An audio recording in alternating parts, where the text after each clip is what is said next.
حدیث نمبر 6234۔ حضرت ابو ذر رضی اللہ عنہ بیان کرتے ہیں کہ ہم اپنی قوم غفار سے نکلے اور وہ عزت والے مہینوں کو بھی حلال سمجھتے تھے۔ فرماتے ہیں میں، میرا بھائی انیس اور میری ماں، ہم تینوں نکلے اور اپنے ماموں کے پاس ٹھہرے۔ ہمارے ماموں نے ہماری عزت کی اور ہم سے حسن سلوک کیا، جس پر ان کی قوم ہم سے حسد کرنے لگی۔ انہوں نے کہا جب تم اپنی بیوی کو چھوڑ کر جاتے ہو تو انیس اس سے بدکاری کرتا ہے۔ پھر ہمارا ماموں آیا اور اس نے ہم پر وہ الزام لگایا جو اس کو کہا گیا تھا۔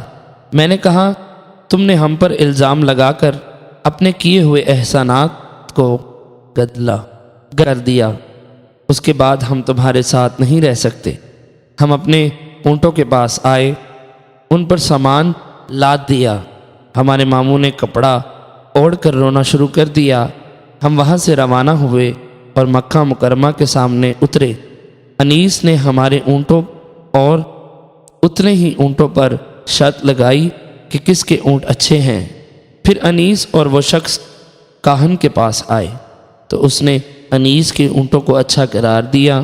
انیس ہمارے اونٹ اور اتنے ہی مزید اونٹ جیت کر لے آیا۔ راوی کہتے ہیں حضرت ابو ذر رضی اللہ عنہ نے فرمایا اے بھتیجے، میں رسول اکرم صلی اللہ علیہ وسلم کے ساتھ ملاقات سے 3 سال پہلے نماز پڑھتا تھا۔ راوی کہتے ہیں میں نے پوچھا کس کے لیے؟ انہوں نے کہا اللہ کے لیے۔ میں نے پوچھا کس طرف منہ کرتے تھے؟ انہوں نے کہا اللہ تعالیٰ جس طرف میرا منہ کر دیتا تھا میں عشاء کی نماز پڑھ لیتا تھا، حتیٰ کہ جب رات کا آخری حصہ ہوتا تو میں اپنے آپ کو چادر کی طرح ڈال دیتا حتیٰ کہ مجھ پر دھوپ آ جاتی۔ انیس نے کہا مجھے مکہ میں کام ہے، تم یہاں رہو، میں جاتا ہوں۔ انیس مکہ چلے گئے۔ پھر انہوں نے آنے میں دیر کر دی۔ پھر وہ آئے تو میں نے پوچھا تم کیا کرتے رہے تھے؟ انہوں نے کہا میں نے مکہ مکرمہ میں ایک ایسے شخص سے ملاقات کی جو آپ کے دین پر ہے۔ وہ کہتا ہے کہ اللہ تعالیٰ نے اسے رسول بنا کر بھیجا ہے۔ میں نے پوچھا لوگ کیا کہتے ہیں؟ انہوں نے کہا وہ اسے شاعر، کاہن اور جادوگر کہتے ہیں، اور انیس خود بھی ایک شاعر تھے۔ انیس نے کہا میں نے کاہنوں کا کلام سنا ہے، اس کا کلام کاہنوں کی طرح نہیں، میں نے اس کے قول کا شعراء کے کلام سے بھی موازنہ کیا، لیکن کسی شخص کی زبان پر ایسا شعر نہیں آ سکتا۔ اللہ کی قسم وہ سچا ہے اور لوگ جھوٹے ہیں۔ میں نے کہا تم یہی رہو، میں جا کر دیکھتا ہوں۔ حضرت ابو ذر رضی اللہ عنہ فرماتے ہیں میں مکہ مکرمہ گیا اور اہل مکہ میں سے کمزور شخص کا انتخاب کیا۔ میں نے پوچھا وہ شخص کہاں ہے جس کے بارے میں تم کہتے ہو کہ وہ اپنا دین چھوڑ گیا ہے؟ اس نے میری طرف اشارہ کر کے کہا یہ صحابی ہے، دین بدلنے والا ہے۔ پھر تمام وادی والے مجھ پر ڈھیلوں اور ہڈیوں کے ساتھ بل پڑے، حتیٰ کہ میں بے ہوش ہو کر گر پڑا۔ پھر جب مجھے ہوش آیا تو کیا دیکھتا ہوں کہ میں سرخ رنگ کا بت ہوں۔ چنانچہ میں آب زمزم کے پاس آیا، خون دھویا اور پانی پیا۔ اے بھتیجے، میں وہاں 30 دن تک رہا۔ اس وقت زمزم کے سوا میری کوئی خوراک نہ تھی۔ میں اس قدر موٹا ہو گیا کہ میرے پیٹ کی سلوٹیں ختم ہو گئی اور میں نے اپنے جگر میں بھوک کی شدت محسوس نہیں کی۔ ایک چاندنی رات کو جب اہل مکہ سو گئے، اس وقت بیت اللہ کا طواف کوئی بھی نہیں کر رہا تھا، صرف 2 عورتیں اصاف اور نائلہ بت کو پکار رہی تھی۔ وہ طواف کرتے کرتے میرے پاس آئی۔ میں نے کہا ان 2 بتوں میں سے ایک کا دوسرے سے نکاح کر دو۔ وہ پھر بھی ان کو پکارنے سے باز نہ آئی۔ جب وہ دوبارہ میرے پاس آئی تو میں نے کہا لکڑی کے مثل شرمگاہ میں کنایا میں بات نہیں کرتا تھا۔ یہ سن کے وہ دونوں عورتیں چیختی چلاتی اور یہ کہتی ہوئی چلی گئی کہ کاش ہمارے لوگوں میں سے کوئی اس وقت ہوتا۔ راستے میں ان دونوں کو رسول اکرم صلی اللہ علیہ وسلم اور حضرت ابو بکر صدیق رضی اللہ عنہ ملے۔ وہ پہاڑی سے اتر رہے تھے۔ آپ نے فرمایا تمہیں کیا ہوا؟ وہ کہنے لگی ایک صحابی آیا ہے جو کعبہ کے پردوں میں چھپا ہوا ہے۔ آپ نے پوچھا اس نے تم سے کیا کہا ہے؟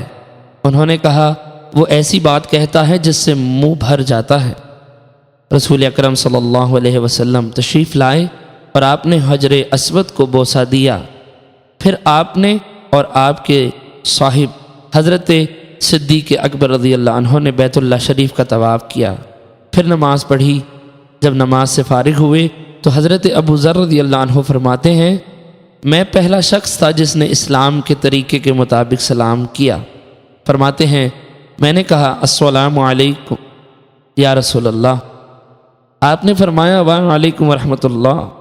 پھر پوچھا تم کون ہو؟ فرماتے ہیں میں نے عرض کیا میں غفار کے قبیلے سے تعلق رکھتا ہوں۔ نبی اکرم صلی اللہ علیہ وسلم نے اپنی انگلیاں اٹھا کر اپنی پیشانی پر رکھ لی۔ میں نے دل میں سوچا کہ شاید آپ کو میرا غفار سے ہونا پسند نہیں آیا۔ میں آپ کا ہاتھ مبارک پکڑنے کے لیے آگے بڑھا تو آپ کے صاحب نے مجھے روک لیا جو مجھ سے زیادہ آپ کا حال جانتا تھا۔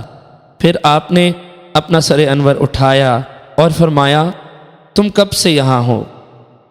میں نے کہا مجھے یہاں 30 دن رات ہو گئے ہیں۔ فرمایا تمہیں کھانا کون کھلاتا ہے؟ میں نے عرض کیا زمزم کے سوا میرا کوئی کھانا نہیں۔ میں اس قدر موٹا ہو گیا ہوں کہ میرے پیٹ کی سلوٹیں ختم ہو گئی ہیں اور میرے جگر میں بھوک کی کمزوری نہیں۔ آپ نے فرمایا زمزم کا پانی برکت والا ہے اور یہ پیٹ بھرنے والا کھانا ہے۔ حضرت ابو بکر صدیق رضی اللہ عنہ نے عرض کیا یا رسول اللہ مجھے اجازت دیجیے کہ آج رات میں ان کو کھانا کھلاؤں۔ پھر رسول اللہ صلی اللہ علیہ وسلم اور حضرت ابو بکر صدیق رضی اللہ عنہ چل پڑے اور میں بھی ان کے ساتھ چل پڑا۔ حضرت ابو بکر صدیق رضی اللہ عنہ نے دروازہ کھولا اور اس میں سے ہمارے لیے طائف کی کشمش نکالی۔ یہ مکہ مکرمہ میں پہلا کھانا تھا جسے میں نے کھایا، پھر میں نے بچا دیا جو بچا دیا۔ اس کے بعد میں رسول اکرم صلی اللہ علیہ وسلم کی خدمت میں حاضر ہوا۔ آپ نے فرمایا مجھے کھجوروں والی ایک زمین دکھائی گئی ہے، میرا خیال ہے وہ یثرب مدینہ طیبہ ہی ہے۔ کیا تم میری طرف سے اپنی قوم کو سلام کا پیغام پہنچاؤ گے؟ شاید اللہ تعالیٰ تمہاری وجہ سے ان کو نفع دے اور تمہیں اجر و ثواب عطا فرمائے۔ فرماتے ہیں پھر میں انیس کے پاس پہنچا۔ اس نے پوچھا تم کیا کرتے رہے؟ میں نے کہا میں نے اسلام قبول کر لیا ہے اور اس کی رسول اکرم صلی اللہ علیہ وسلم کی تصدیق کر دی ہے۔ اس نے کہا مجھے تمہارے دین سے نفرت نہیں ہے، میں بھی مسلمان ہو چکا ہوں اور تصدیق کر چکا ہوں۔ ہم نے اپنا سامان اونٹوں پر لادا اور اپنی قوم بنو غفار کے پاس پہنچ گئے، بس ان میں سے آدھے لوگ مسلمان ہو گئے اور ان لوگوں کا سردار امام بن رحزہ غفاری ان کی امامت کراتا تھا۔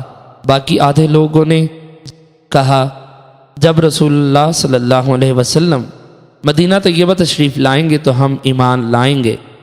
پھر جب رسول اللہ صلی اللہ علیہ وسلم مدینہ طیبہ تشریف لائے تو وہ آدھے بھی مسلمان ہو گئے۔